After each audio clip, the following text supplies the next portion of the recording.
Hello, my name is Ari Kohen. I am a professor of political science at the University of Nebraska, Lincoln, and I'm here today to chat with Brian. Brian, how are you?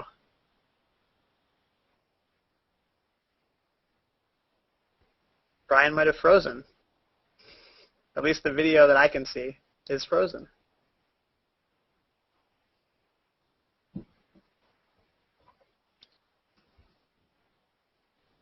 Are you there? Maybe not. Well, we can always cut this part out.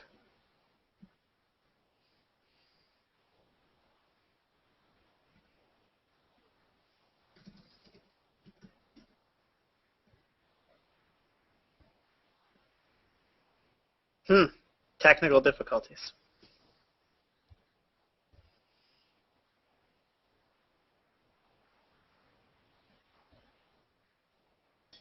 Oh, Brian seems to be back. Okay. We have one live Brian and one frozen Brian. That's exciting. Yeah, Google kicked me off on the first one, so I had to sign back in again. So let me see. There we go. Frozen Brian is gone now. So we just have live Brian, and we'll just edit that part out.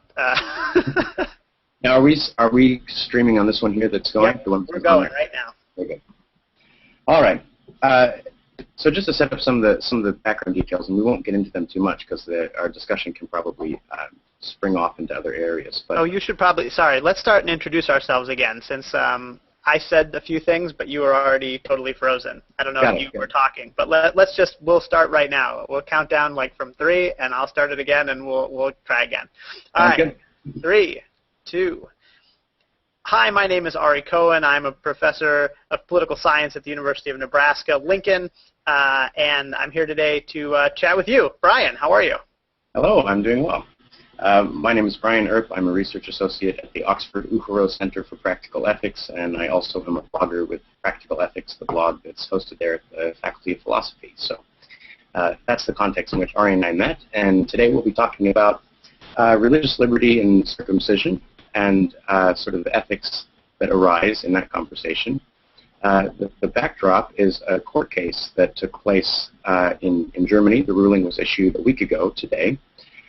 Basically what happened is a Muslim child suffered some complications from a circumcision surgery that was performed. The doctor who performed the surgery was taken to court, and it was ruled at the end of the day that the doctor had inflicted grievous bodily harm, and that the reason why that ruling could be made was because the right of the child to bodily integrity and to an open future with respect to the child's own religious beliefs outweighed the rights of the parents to modify the child's body as a way of practicing their own religion.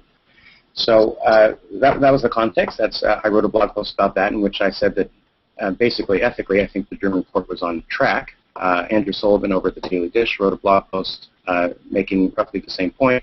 Ari read our posts and had some places of criticism that he put up in his post, and I was about to draw up a lengthy reply in which I clarified all the little pieces where we might have missed each other, and then I thought, why don't we just talk about it? It'll be a more efficient way to see where we really do misunderstand each other, or whether we do have genuine disagreements about certain points. And I guess that's what we'll find out right about now. Absolutely. And I should say, too, Brian, in the meantime, of course, Angela Merkel issued a statement from her office saying, of course, that this ruling wouldn't impact people's religious freedom. This was just a couple of days ago, and I thought that was a really sort of fascinating response from her office. Obviously, in reply to all of the sort of organization, especially from Jewish groups, but also from Muslim groups in Europe in particular. And I think a lot of people are still very confused about what that means, right? Here you have a ruling from a court, and then you have the seemingly from a higher up, but also a different branch of the government, suggesting that ruling is somehow problematic or won't be enforced. So there is that in addition.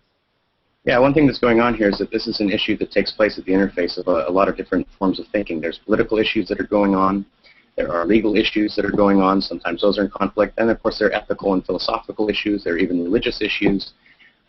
We both read a post the other day by the philosopher, I'm not sure I'm pronouncing her name right, but her name is Jean Kazes, I believe, and she has a blog called In Living Color. And her approach to this issue was actually to take Jewish ethics as the backdrop of her conversation, take those for granted. And she wanted to argue that circumcising infants, circumcising children, might not even make sense from within a religious perspective. So we have a religious conversation in which there's debate. We have a legal conversation in which there's debate. We have political conversation and so on. I think it would be good if we maybe chatted about some of the ethics, started there, try to see what we think about the ethics of religiously motivated circumcision. And then if we want to sort of weave that into how that might affect the legal case or how that might work into the politics, obviously these things are all swimming in the background and they're hard to ignore.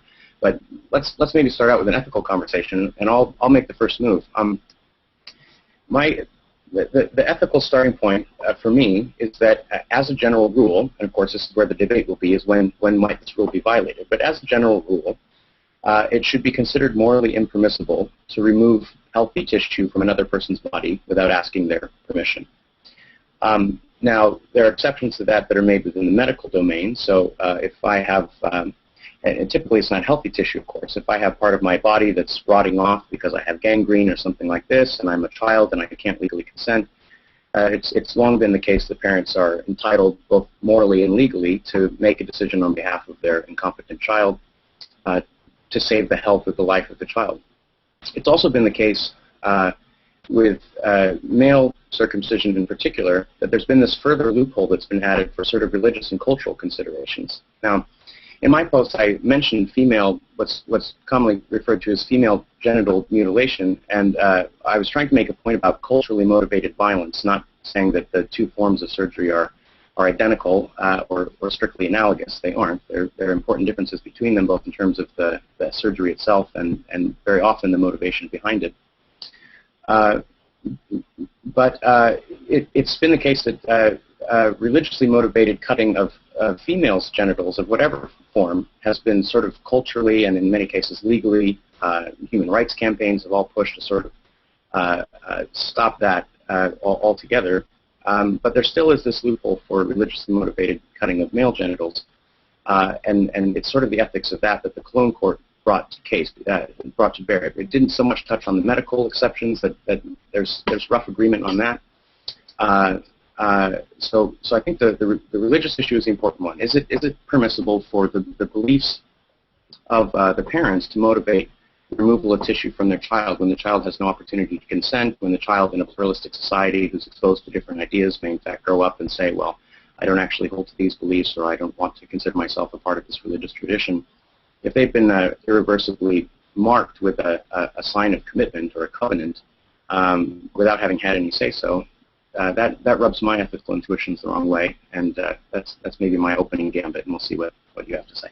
Okay, well, there's a lot there to unpack. I'll start maybe with the easy part, and that is to go back to female genital cutting or female genital mutilation or whatever we want to call it. And I took exception to the quote that you employed in your blog post, and maybe we'll throw links up whenever we put this up somewhere so that people can access both of our posts, and then they can link off of yours. I think you link to Andrew, and I do as well, and so people can actually go see what it is we're talking about. But you know, I think that the comparison is generally with infibulation, which is obviously the most extreme form of FGM, and of course I suggested that's a problematic comparison in terms of what's actually being done. But there's also this problematic comparison of sort of religiously motivated circumcision versus cultural circumcision, because of course one of the things that people who take on FGM attempt to do is to demonstrate that there isn't a religious sort of background for it. There are a lot of people who believe that it is mandated by religion, but that in fact that doesn't pan out, right?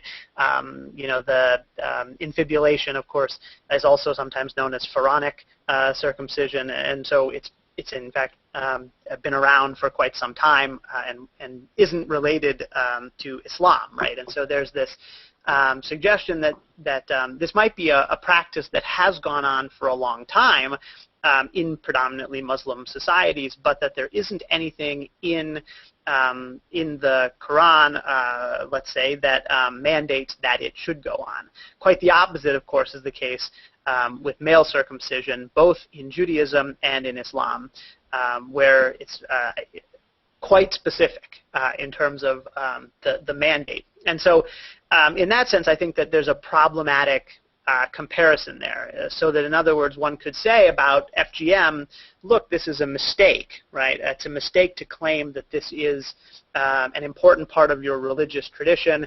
It's simply not, right? And so we might say, well, if it's simply a practice that's gone on for a long time, that doesn't meet the standard that we want.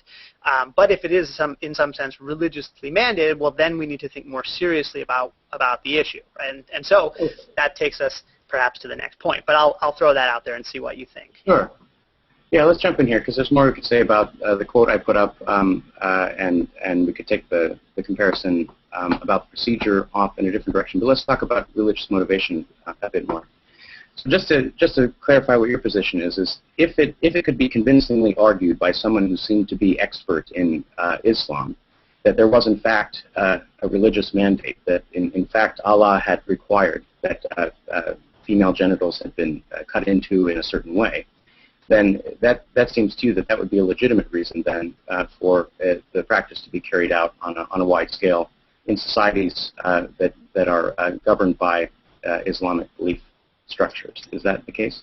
Well, not necessarily. What I would suggest is that it changes the sort of the discussion that we're going to have. In other words, if it is simply a practice that people say, well, we've done it a long time, I think you can quite easily say, well, that's, having done something terrible for a long time isn't enough of a reason to continue doing something terrible. Sure, we've covered that ground with slavery, for example. Yeah, absolutely, right?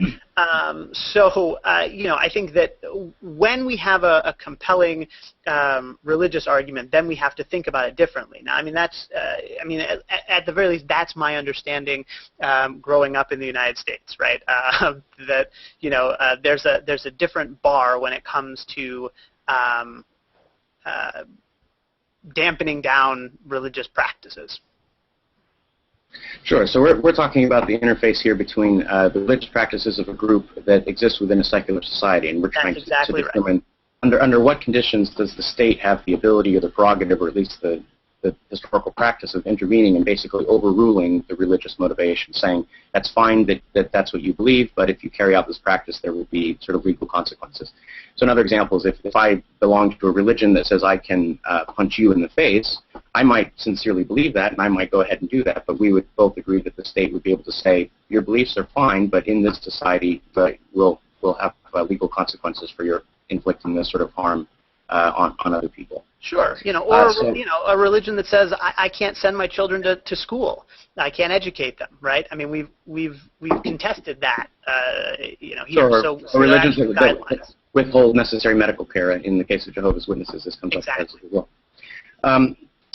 Okay, so far what I can tell about the difference you're making between female genital cutting and male genital cutting is that in the case of male genital cutting, on your view, there's a compelling religious case. In other words, you can say that according to Judaism, or perhaps Islam as well, if we're talking about the male form of circumcision that's practiced within Islam as well, that I'm not sure who the authority is here, because obviously there's disagreement within Judaism as well as within Islam about the obligatory nature of this practice. There are obviously many thoughtful and philosophically enlightened Jewish thinkers who have made compelling arguments against the practice of circumcision. So if what you're saying is maybe a majority of Jews or certain Jewish authorities have claimed that the best interpretation of their scripture shows that it's required by God, I'd want to push back against that claim. The other thing we could do is just sort of talk about, is this a compelling argument? We could sort of get into the religious justification if we want to. One way to do that is the way that I've approached in my blog post, is to say that there are certain groups who take literally each of God's mandates. These are fundamentalist groups that really do try to follow to the letter each of the things that it sort of is listed in various texts that they must do. And as I said, I think they score points for intellectual consistency. They're being quite consistent. When God says you must stone your daughters if they do this, then they go ahead and they stone their daughters. When God says you must treat your slaves in such and such a way, they hold slaves and they treat them in that way. Most religious practitioners and most Jews in contemporary modern societies I'm acquainted with and have read about are more moderate than this. And they agree that there are certain things that are, as you say, quite specific. I think before there's a quite specific mandate in Genesis that Abraham and all his descendants must be circumcised on the 8th day and so on. It's true that it's specific, but it's, in the same breath, in the same sentence, in the same passage, there are also quite specific indications that God has given about how slaves must be treated and so on, and other customs that many Jews no longer follow. So if the argument is God says we have to do it and it's quite clear, I don't think that's a sufficient religious justification for the practice, simply because it's already the case that religiously intelligent practitioners have to do some interpretation. They have to bring their own ethical thought to bear. And I mean, this is a debate that goes back to Plato. Do the gods love an action because it's good, or is it good because the gods love it? I think it's more the case that there's ethical reasoning that we have to bring to bear as thoughtful people, and then we go back to our sacred texts and we say, well, if we took God literally here, we would have to say quite plainly that God is advocating something that we would consider to be morally impermissible, whether it's genocide or stoning of daughters or whatever it is.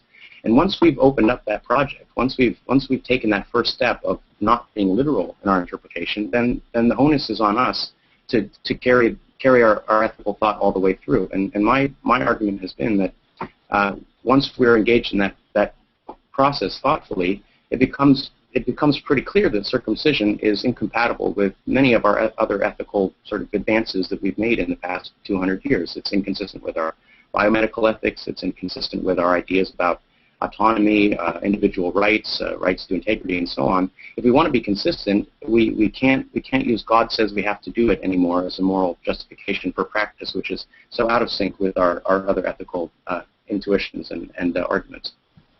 So, okay, I'm going to play this out a little bit and see where it goes. So what I'm going to attempt to do is think seriously about this from the sort of Jewish perspective. And this was something I think I criticized you about in the blog post. That is that your blog post read to me like someone who could sort of easily dismiss religious belief. And I think that in that sense, it's simple. There's if we don't worry about divine dictate, then there's really no issue here, right? Well, I guess I'll say a few things. So first, I think that's reinforced. I know you recently updated the blog post, and I think you included some more information there about humanistic Judaism in particular, right? You were sort of talking about Jews who reject circumcision, and there are a number of references to humanistic Judaism.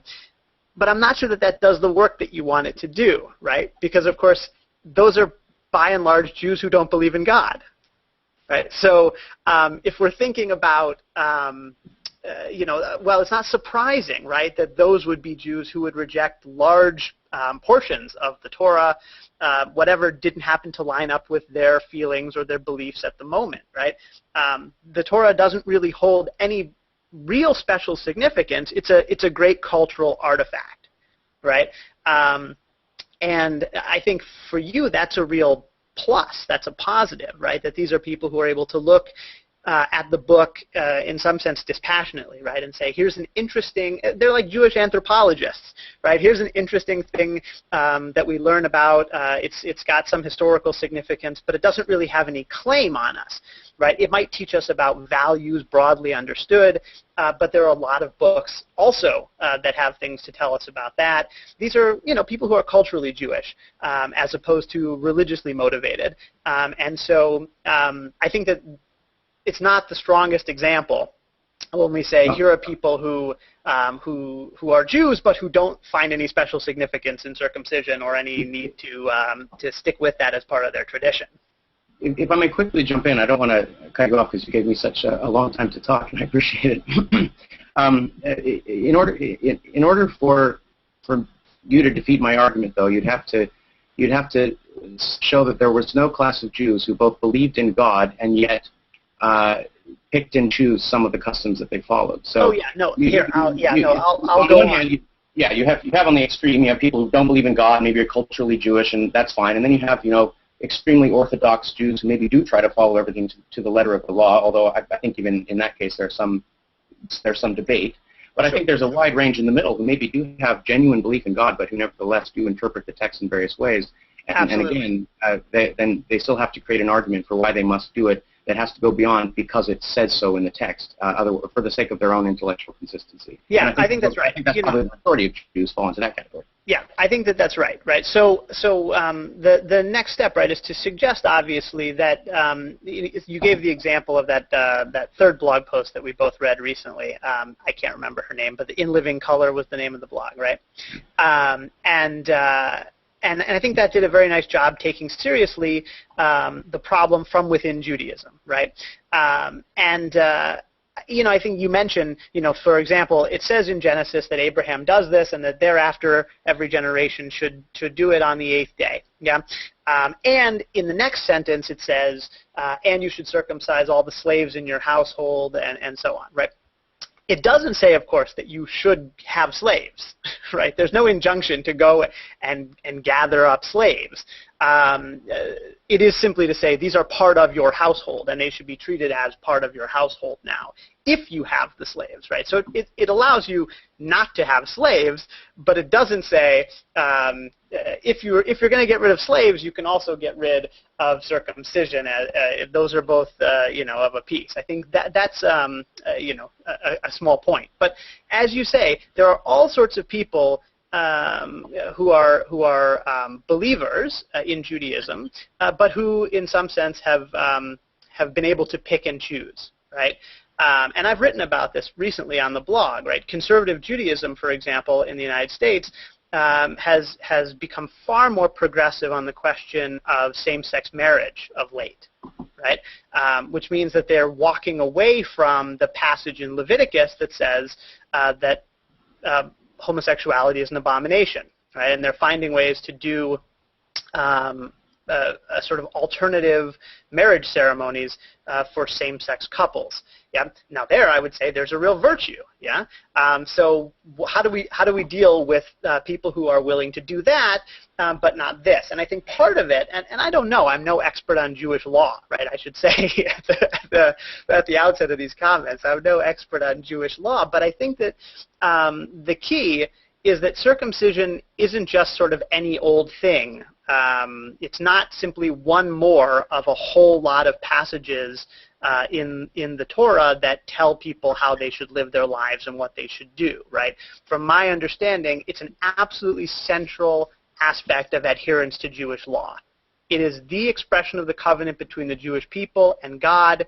It's the very first mitzvah performed by the very first Jewish person. And, of course, it serves as an unbroken line between Jews today and those first Jews who lived thousands of years ago, right? I think that that's one of those things that religious people will take very seriously, right? That this is where Judaism gets its distinctiveness, right? It's at this moment where God and Abraham have this conversation, and it's true that from then on, rabbis and scholars and so on were engaged in a process of interpreting the text, right, and saying, well, here are things that we'll have to make adjustments for. Here are things that we absolutely have to do, but we can change them in this way and that way.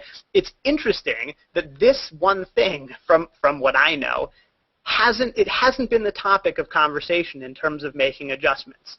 There are so many conversations in several thousand years of rabbis studying this document, talking about how do we make sure that we don't have the death penalty, even though the death penalty is mandated on every other page, right?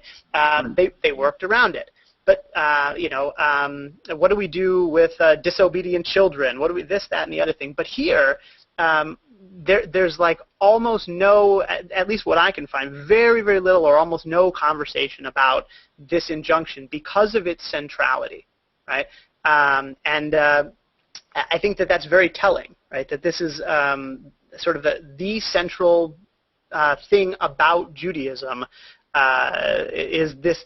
This is the moment of connection between the people and God. Sure. So I think you're right to point out that as a debating tactic, sort of sounding glib about the religious commitments of other people is probably not very successful. And I do want to clarify. I think you have this rough sense that maybe I'm this wanton atheist who can very easily criticize other people's serious commitments. I was raised in a Protestant Christian church, and to tell a secret about myself, I was once a nationally competitive Bible quizzer. So I've spent a lot of time with this text and thinking very seriously about the sorts of commitments that are implied by adhering to a given belief system. In my case, it was Christianity, which is obviously a descendant and a relative of Judaism, and not the same, and not exactly tied to the same strictures. And obviously, there's the debate between Paul and James in the New Testament about actually the requirements of circumcision. And of course, Paul, as the father of Christianity, decided that circumcision was not necessary as a covenant. James, Jesus' brother, who was the head of the Jerusalem church, was much more serious about circumcision as being central. But again, there was debate.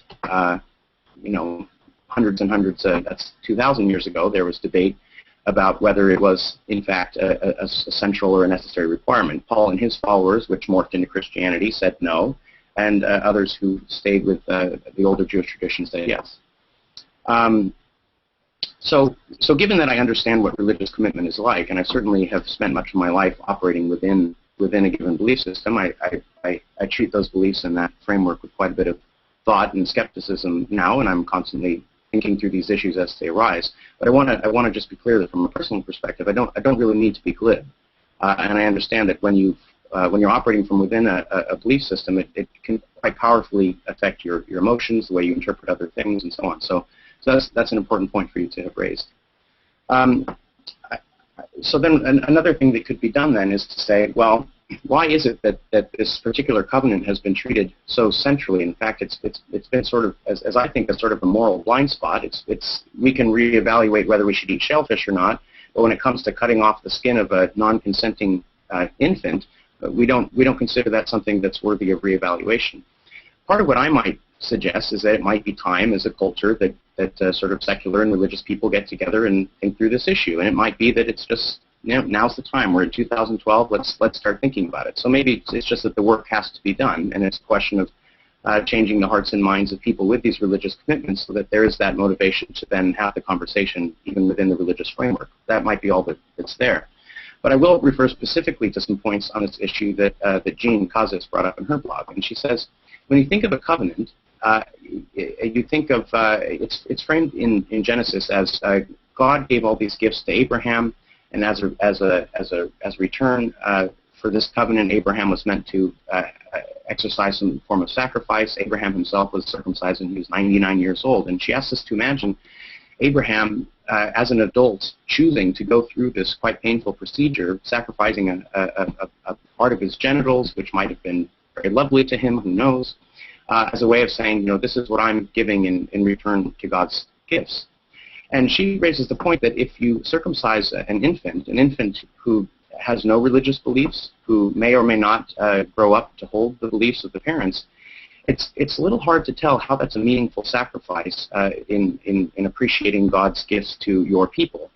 And again, this is tough too, because when people lived in isolated communities, it was more possible to refer to people as a people, the Jewish people or this people, and the traditions and rituals could be relatively self-contained and self-justified. I could do all sorts of weird things to myself if I grew up in a community of other people who did it. I could cut off all male nipples or remove our earlobes or something like that. And if everybody did that, there'd be no question, and that's just how it would be.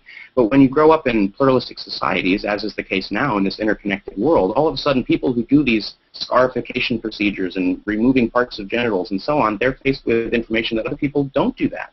And in fact, other people hold different beliefs. And in fact, other people might conduct their lives in a different way. And some of those same children who are raised in a certain sense within a community, although the community is physically diffuse, those people might reject the belief system of their parents. And of course, there are many people from Judaism and Islam and Christianity who grow up and over time and being exposed to different ideas and going off to college and thinking through things on their own say, you know, I just don't find very compelling either the rituals or the belief system of my parents. The problem is that if the parents have consented to and asked that it be performed an irreversible surgery on a you know, and you mentioned I shouldn't make so much of the fact that it's genitals or sex organs. You know, that's sort of irrelevant from a religious perspective. That's kind of true, but the reason why it's worth mentioning is that if you're operating just as a human being with a body, obviously our sex organs are quite central to our sense of self and how we feel about our relationships and so on. So I would ask you not to be trivializing either about the sexual significance of genitals. And having someone who's, without your say-so, removed a significant portion of that organ, to me, this is why we have to have the debate. And even if it's been 2,000 years in coming, or if Paul didn't convince enough people back when the debate was being had in Jerusalem, let's have the conversation again. And I'll return to my principle I introduced at the beginning, is religious concerns or otherwise, as a general rule, I think it should be considered morally impermissible, as I said, to remove in a permanent fashion healthy tissue from someone without asking their permission. And if a person wants to make a religiously meaningful commitment, I think a reasonable way even to interpret the text from a religious framework would be to say it should require a choice on the person to entertain a sacrifice regarding their own person as a way of demonstrating their religious commitment to the deity. The idea that we can treat children as somehow, you know, I don't know, the property of the parents or the religious offspring of the parents, I just don't think that's sustainable in a contemporary environment in which children are exposed to different communities. Sure. Okay. Man, I should start interrupting or writing things. I know. So there are a few things to say, and I'll probably lose some of the things I was going to say, but they'll come back to me. The first is, of course, to note that you know, this is was it Spinoza? Gosh, I can't remember who it was. I wish I had the internet handy. Who said that, you know, if you took everything else away from Jews, if they couldn't practice their religion in their way, but as long as they had this, there would still always be Jews, right? It was something to that effect. I obviously mangled the quote because I'm talking and I'm not going to go Google it. But there is this idea that what really distinguishes the Jewish people and what keeps them as a centralized people, you know, you talked about a people being diffuse because there isn't this sort of one small community anymore.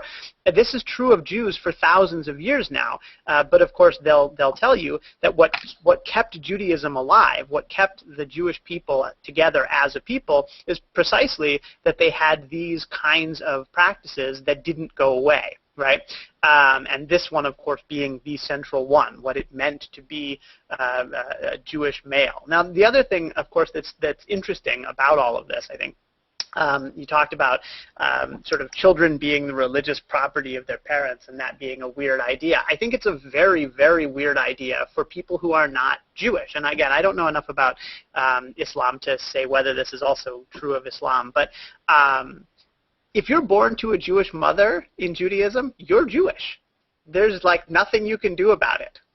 It is a very unusual way of understanding Judaism, but it is very much the case amongst Jews, and of course it's infamously, I should say, been the case amongst some who wanted to persecute Jews, that if you have the right parentage, in fact, you have no choice, right? That is your religion. Now, later in the future, you could go to the trouble of converting away from Judaism, right? And then, okay, you know, you've gone to a lot of trouble to make clear that you don't want to have anything to do with Judaism. But the understanding is that, in fact, there is not simply a religious component, but some other connection as well. You know, like a genetic. What is the connection? Is it a metaphysical connection? Because I agree, we could adopt any metaphysics according to which a child is somehow magically connected to the parents through an unbroken chain of cultural whatever it is. But the point is that that's so inconsistent with the way that we think about individual rights and autonomy in every other domain of discourse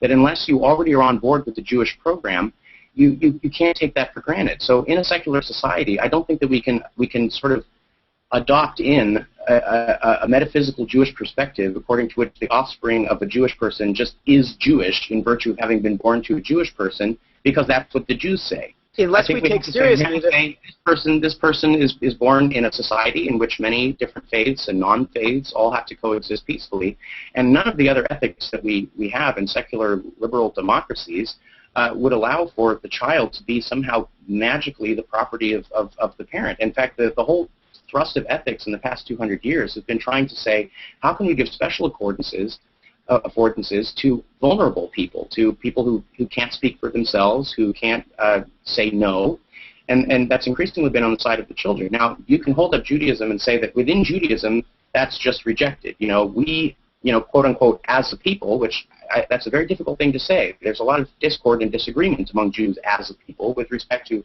all of their religious customs, including circumcision. So, you say, as a people, we reject the Western metaphysic of individuals as rights-bearing agents and children as vulnerable entities. We just reject it. But I don't think that means the rest of society's got to go along with that, because those Jewish children are growing up and going to school with people who are not Jewish, and people who are Christian, and people who have no religious belief. And the question is, how should the state respond to this? Should it give deference to the sort of implausible metaphysics of Judaism? Or should it say, this is an individual with rights, it's born of a woman, and this person has a right to determine his own religious commitments when he's mentally competent to do so?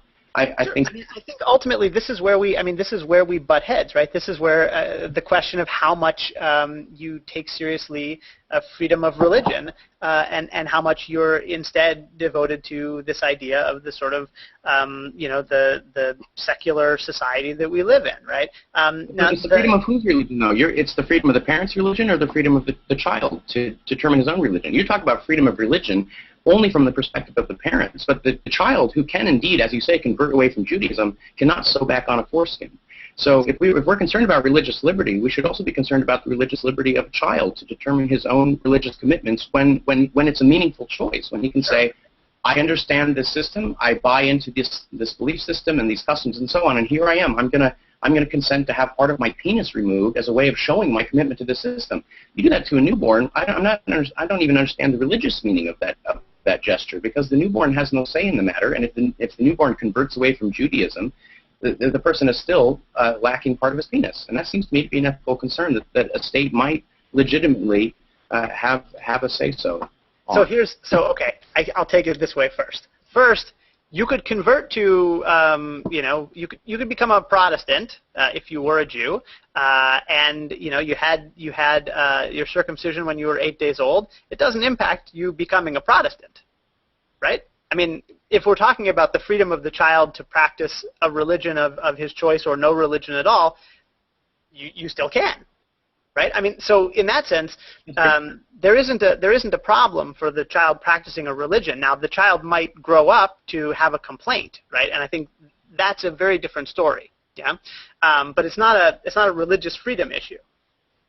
Yeah, the freedom that's being infringed upon by the state saying you can't do this thing that you've determined is centrally important to your religion.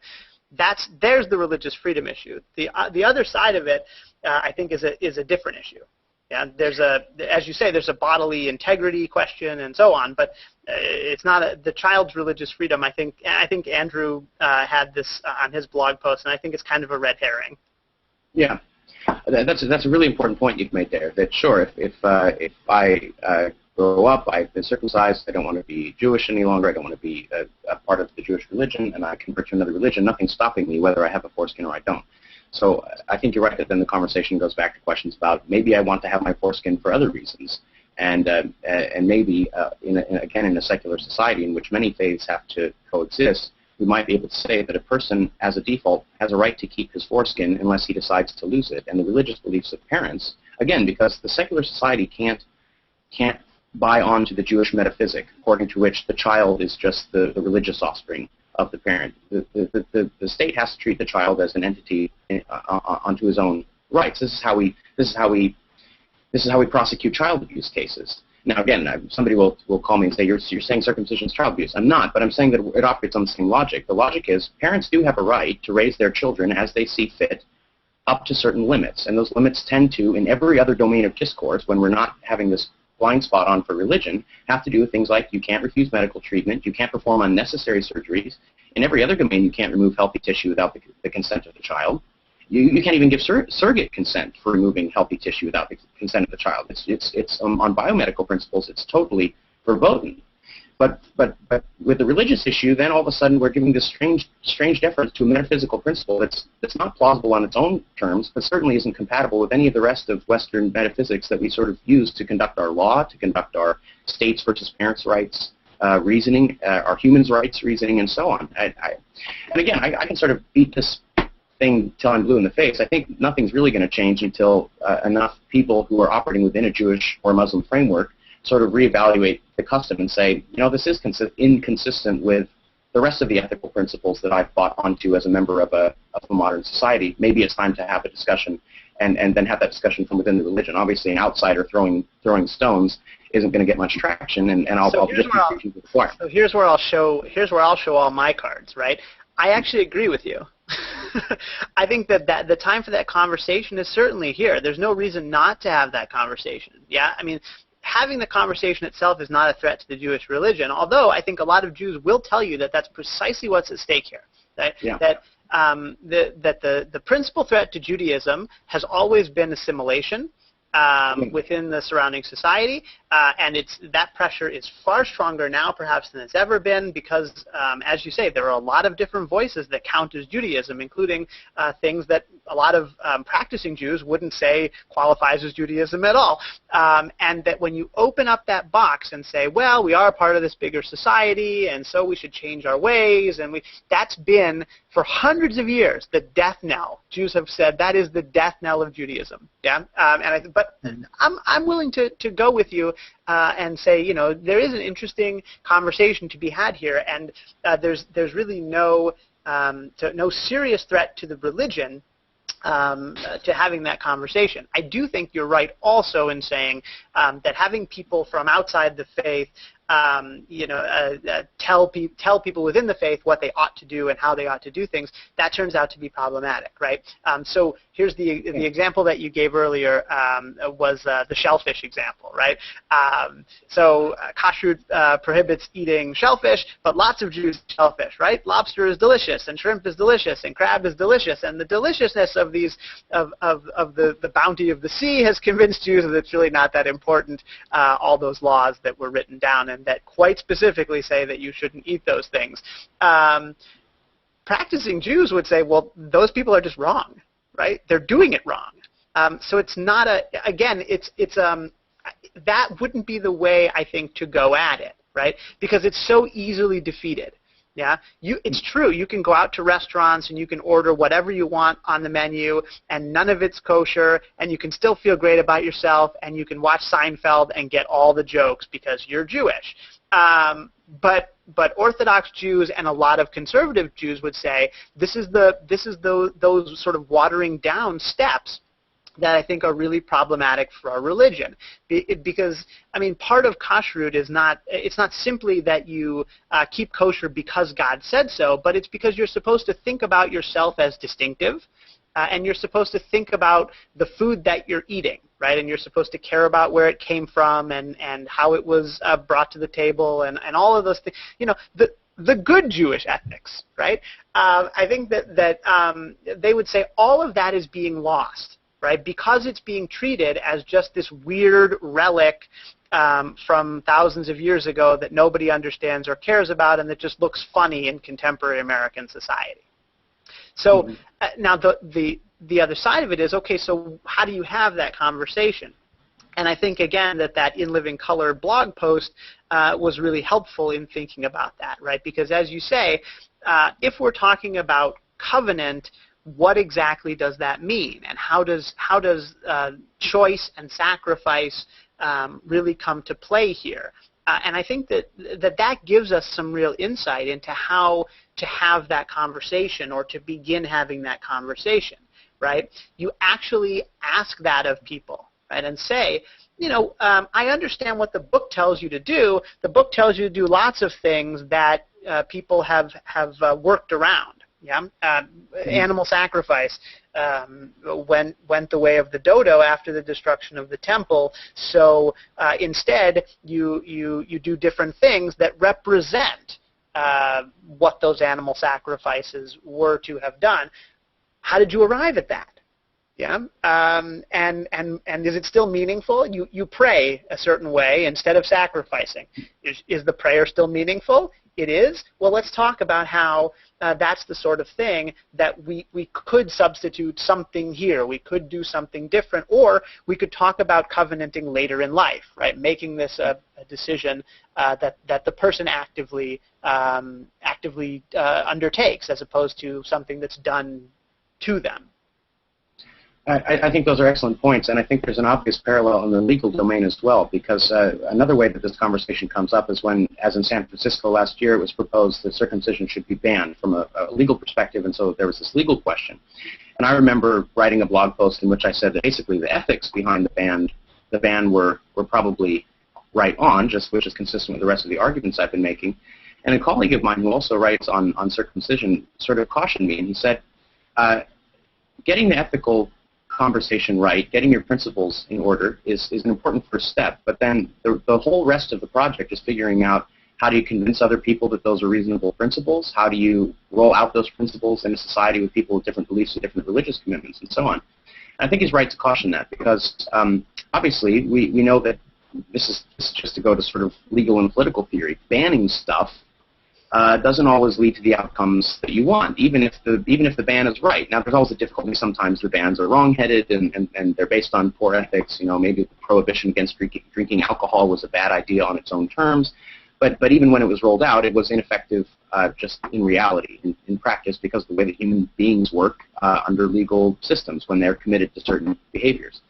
So I'll take the punch that probably my stick-to-principle kind of approach to this debate probably comes across as adversarial, probably isn't going to win over too many people to my side who don't already basically agree with me.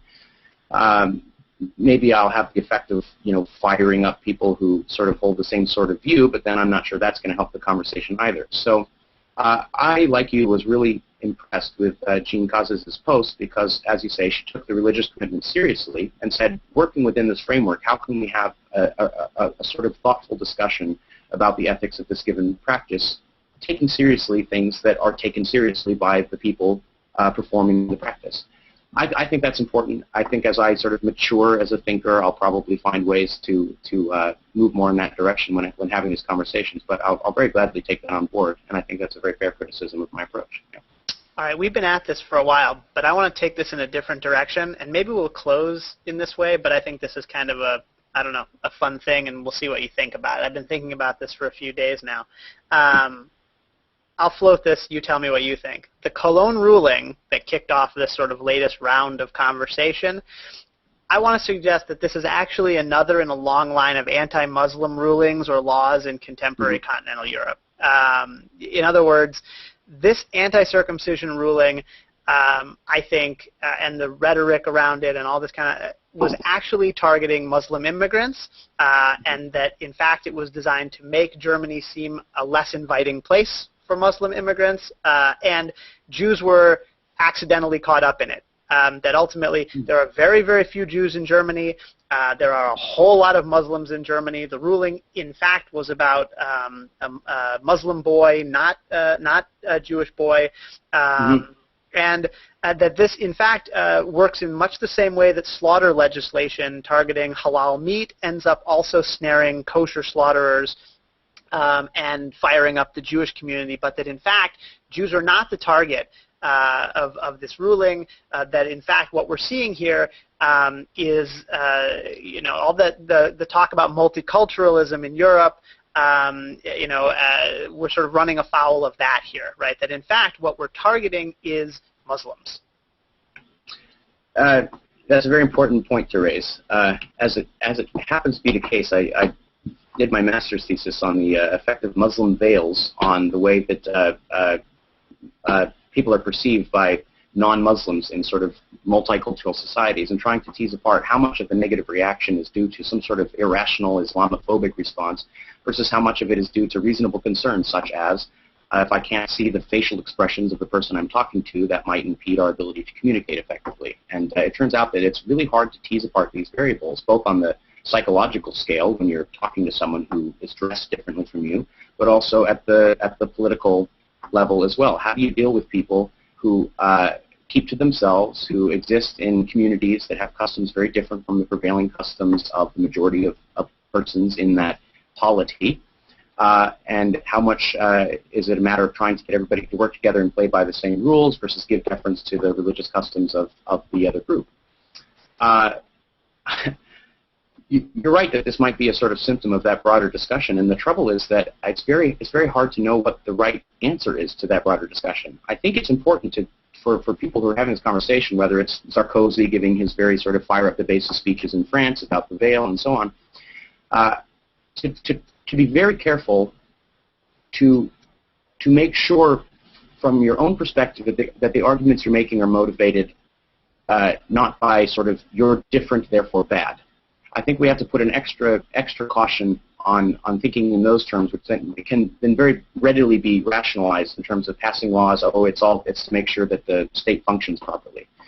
I don't know how to resolve that debate. I don't know what your ideas are, but I think it's a very reasonable suggestion that may be part of what's going on here. But as you say, it's part of a much bigger conversation that has maybe not very much to do specifically with circumcision, but rather with multiculturalism in pluralistic societies. Yeah, I think that's right, and I think, ultimately that's one of my, if I keep sort of hitting the religious freedom and pluralistic societies note, I think it's because that, sort of underlying this discussion, there is this question of whether we want religious people in our societies, and in particular what kind of religious people we want and how we want to, sort of circumscribe what kind of religious practice is acceptable and so on, and the sort of non-mainstream religious practices have a way of being targeted. And I think that from my perspective here, when I see a ruling like this or legislation that seems to be targeting a particular group that is on the outs, it's a real concern, right? And it raises it raises red flags for me.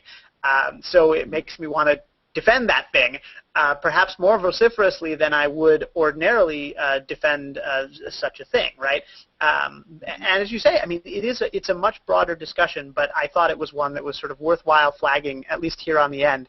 It's one of those, like when you close a journal article, suggestions for future research. This is one of those things that I think is a major issue, especially in Europe, in the United States, that are, Islamophobia has really run rampant, and when you see the government, or some section of the government taking aim at a particular group, it's a real concern. Yeah, if it's politically motivated by fear, those red flags should by all means go right up. And I'm glad you flagged this conversation. Maybe this is something that we'll sort of get into in a second edition or something like that. But we've covered a lot of ground. I've been really pleased with the collegiality of the conversation. It's really been a pleasure talking with you. And you as well. No, I'm glad this worked out. I'm glad we find time to do it, and we'll now have to figure out what exactly to do with this video that we've created. Right. All right. Well, we'll be in touch, obviously, more about this and doing the editing and stuff. But thanks again very much for this conversation, and I'll probably send you an email, and we'll do a debrief. Yeah, terrific. Thank you, Brian. Have a great rest of your day. All right. You too, Ari. See ya. Bye-bye. Bye.